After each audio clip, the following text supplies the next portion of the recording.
তিনি বলেন, ভারতীয় কর্মকর্তাদের অনুরোধেই বৈঠকের খবর গোপন রাখা হয়েছিল। জামায়াতে ইসলামের আমির ডক্টর শফিকুর রহমান বলেছেন, চলতি বছর তার বাইপাস সার্জারি হওয়ার পর তিনি একজন ভারতীয় কূটনীতিকের সঙ্গে বৈঠক করেছিলেন। তবে ওই কূটনীতিক তাকে বৈঠকটি গোপন রাখতে অনুরোধ করেছিলেন।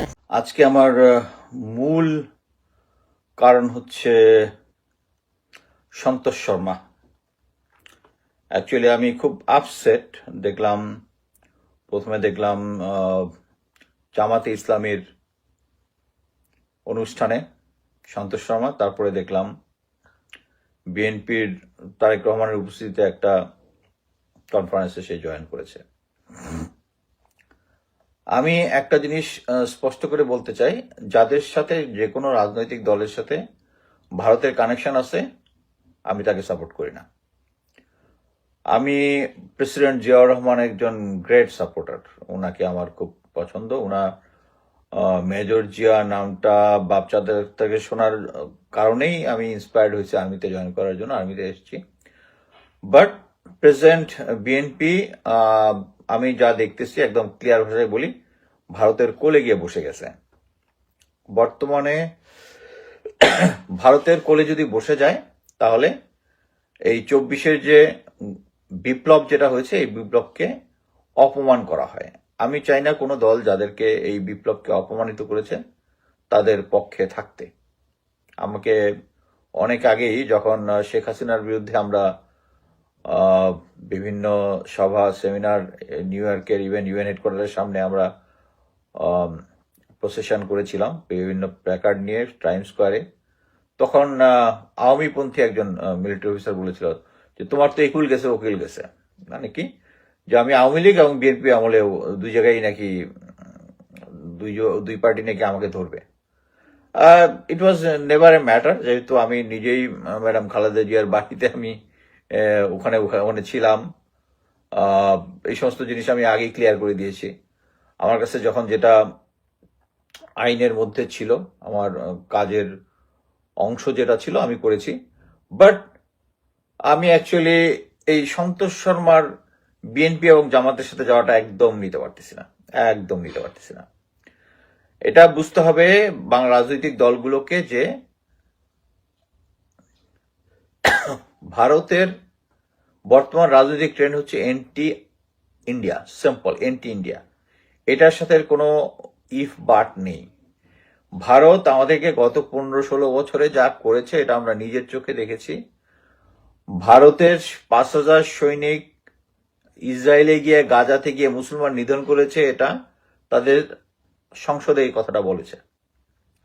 সো এখানে তো আর কোনো কিছু নাই। এবং আমরাও দেখেছি যে এই আন্দোলন দমানোর জন্য যে সমস্ত পুলিশ এসেছে এবং এর মধ্যে এখন ইনভেস্টিগেশনে নিশ্চিত হয়েছে যে ভারতীয় এজেন্টরা, এটা হয়তো বা পুলিশও হতে পারে, যেটাই আমরা বলি, তারা এই আমাদের ছাত্র জনতা নিধনে অংশগ্রহণ করেছে। এবং এই রাজনৈতিক দলগুলো ভারতের ওই যে আমি এর আগে অনেকগুলো আপনারা সবাই জানেন আমার ফেসবুক অ্যাকাউন্ট ডিসেবল করে দিয়েছে। এটা ভারত করেছে না আমাদের গোয়েন্দা সংস্থা করেছে, আমি তো ক্লিয়ার না, বাট এটা রিকভারের প্রসেস আমি চালাচ্ছি। এখন এই মুহূর্তে আমি এর আগে এই অনেকগুলো লেখা লিখেছি, সেটা হচ্ছে আমাদের রাজনৈতিক দলগুলো কেন মনে করে যে আমরা ভারতের ইনফ্লুয়েন্স ছাড়া, ভারতের সহযোগিতা ক্ষমতায় যেতে পারবো না। এটা আমাদের মালদ্বীপের মতো একটা ছোট দেশ বুঝে গেছে, তো আমরা এখনো বুঝি নাই। শ্রীলঙ্কা বুঝে গেছে, নেপাল বুঝে গেছে, ভুটান বুঝে গেছে, আর চায়নার নেপালের কথা নাই, চায়না আর ইন্ডিয়ার কথা নাই বললাম। একটা জিনিস বুঝতে হবে যে এই জিনিসটা আমাদেরকে ভারতের সাথে সফট ডিপ্লোমেসি এখন পর্যন্ত কাজ করে না। এবং প্রেসেন্ট যে গভর্নমেন্ট আছে, প্রফেসর ইউনূসের গভর্নমেন্ট, এবং তারা সেই সফট নীতিতে যাচ্ছে না, সফট হার্টের দুটার একটা কম্বিনেশনে যাচ্ছে, যেটা আমি ফুললি সাপোর্ট করি। আচ্ছা, এটা তো গেল হচ্ছে আমার ব্যক্তিগত ইচ্ছা অনিচ্ছা। এবার ক্লিয়ারলি আমি বলি, আমেরিকার গভর্নমেন্ট যারা ভারতের সাথে অ্যালাই করবে তাদেরকে সমর্থন করবে না, full stop, no if and but. এই জিনিসটা জেনারেল ওয়াকার আমাকে ভালোভাবে শিখেছে। এখন কোনো কিছুতে হইলে আমার শুধু ইফ অ্যান্ড বাট এটা চলে আসে। সেটা হচ্ছে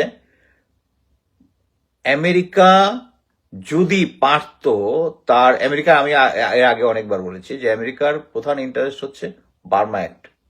তারা বার্মা অ্যাক্টকে যে কোনোভাবে সফল করবে এবং এটার জন্য বাংলাদেশের সহযোগিতা তাদের দরকার, ভারতের সহযোগিতাও দরকার, কিন্তু ভারত থেকে সেই সহযোগিতাটা পাচ্ছে না। কি জন্য পাচ্ছে না? ভারতের সাথে আরাকান আর্মির গন্ডগোল আছে। ভারতের আমি সংখ্যাটা মনে হয় সম্ভবত 2 বিলিয়ন সামথিং, অথবা ওই যে চায়নার ওই যে রাখাইন রাজ্যের ভিতর দিয়ে যে গ্যাস পাইপলাইনটা গিয়েছে, ওখানে 11% ইনভেস্টমেন্ট আছে ইন্ডিয়ার। এই কারণেই চায়না তাদের যতই শত্রু হোক, তারা এই আমেরিকা মায়ানমার অ্যাক্টে সহায়তা করতেছে না, বাংলাদেশ করতেছে। সো আমেরিকা যদি শেখ হাসিনা যদি তাদের যদি আমেরিকা শেখ হাসিনা যদি তাকে এই বার্মা একটা সহায়তা করত, তাহলে আমেরিকা একদম ক্লিয়ার ভাষায় শেখ হাসিনাকে সমর্থন করত। শেখ হাসিনা এটা বুঝেছে, কিন্তু পারে নাই কি জন্য? কারণ ইন্ডিয়ার মতের এগেইনস্টে তারা যেতে পারবে না, সিম্পলি ক্লিয়ার। সো এই মুহূর্তে যদি আমাদের বিএনপি এবং জামাত তারা যদি ভারতের সাথে যায়, এবং এটা আমেরিকা সমর্থন করবে না, এবং আমেরিকা, আমি এটা ক্লিয়ারলি বলেছি, হ্যাঁ, এই যে বিপ্লব যেটা হয়েছে, এখানে আমরা নিজেরাই আমাদের ছাত্র জনতাই বিপ্লবে সহায়তা এনেছি, কিন্তু ব্যাকগ্রাউন্ডে একটু ছোট্ট করে হাততালি হলে আমেরিকার ছিল।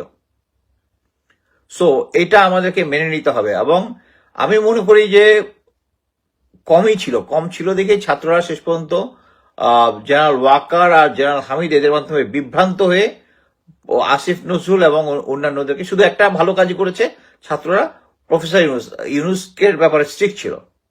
আমার ধারণা এটা কোন একটা মহল থেকে তাদেরকে হয়তো ইনস্ট্রাকশন ছিল যে প্রফেসর, এবং this is the only good thing they did.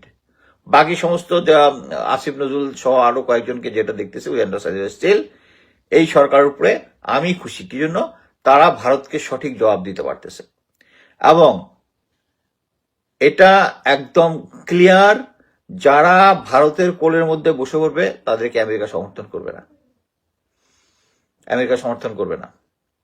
BNP এবং জামাতের জন্য এখন বেস্ট হচ্ছে, আমি একটা জিনিস বলতে পারি যে বিএনপির লোকজন কিছু চাঁদাবাজির সাথে জড়িত আছে, এবং তারা 2000-এর মতো, আমি যতটুকু লাস্ট সংখ্যাটা শুনেছি, তাদেরকে তাদের দল থেকে বহিষ্কার করেছে। কিন্তু আপনি দেখেন এর পাশাপাশি এটার এগেইনস্টে যে প্রপাগান্ডাটা হচ্ছে, হিউজ প্রপাগান্ডাটা হচ্ছে, আমার ধারণা বৃহৎ শক্তিগুলো ইনক্লুডিং আমেরিকা এটা তো মদত দিচ্ছে, কারণ তারা চায় না আমেরিকা ক্ষমতায় আসুক, এবং তারা অ্যালাউ করবে না একটা আর্লি নির্বাচন। তাদের যে স্ট্রেংথ আছে সেই স্ট্রেংথটা ফুললি ইউজ করবে। সো আমি বিএনপি জামাতকে বলবো, দয়া করে ভারতের কোল থেকে নামেন, এছাড়া কোনো কোনো উপায় নাই। আমরা চাই দেশে একটা সরকার আসুক, নির্বাচনের মাধ্যমেই সরকার আসুক, কিন্তু আমি এইটুকু বিশ্বাস করি, এখন এই মুহূর্তে নির্বাচন দলে বিএনপি ক্ষমতায় আসবে, যতই আমেরিকা চেষ্টা করুক না কেন, কিন্তু আমি চাই না এই জন্য এখন নির্বাচন হোক। কি জন্য? কারণ এখন ভারতের কোলে গিয়ে বসে আছে বিএনপি এবং জামাত। এটা আমরা সমর্থন করি, আমি সমর্থন করি না, এবং আমি মনে করি দেশের জনগণ এটা সমর্থন করে না। সো বিএনপি জামাতকে অনুরোধ করব, সন্তোষ শর্মাকে তাদের ইয়াতে আনবেন, বা আপনাদের যারা ভারত বান্ধব যে সমস্ত নেতৃত্ব আছে তাদেরকে দলে রাখতে চাইলে রাখেন, সাইড লাইন করে রাখেন, তাদেরকে কথা বলতে দিবেন। এবং আমি একটা জিনিস বলতে পারি, জনগণ এবং ছাত্র জনতা কিন্তু এখন যে কোনো অনিয়মের এগেইনস্টে দাঁড়াতে শিখে গেছে। সো আপনারা যদি ভোট পায় ক্ষমতায় আসেন, আপনারা সেই ব্রুটাল স্ট্রেংথ ব্যবহার করতে পারেন না ছাত্র জনতার থামাইতে। এবং এন্টি ভারত যদি সেন্টিমেন্টটা আপনি ধারণ করতে না পারেন, রাজনীতি ছেড়ে দেন, তাহলে রাজনীতি আপনার জন্য না। এখন দেশের জনগণকে বুঝাইতে হলে এবং ভোট পাইতে হলে ভারতের কোলে উঠে বসতে চলবে না। ধন্যবাদ।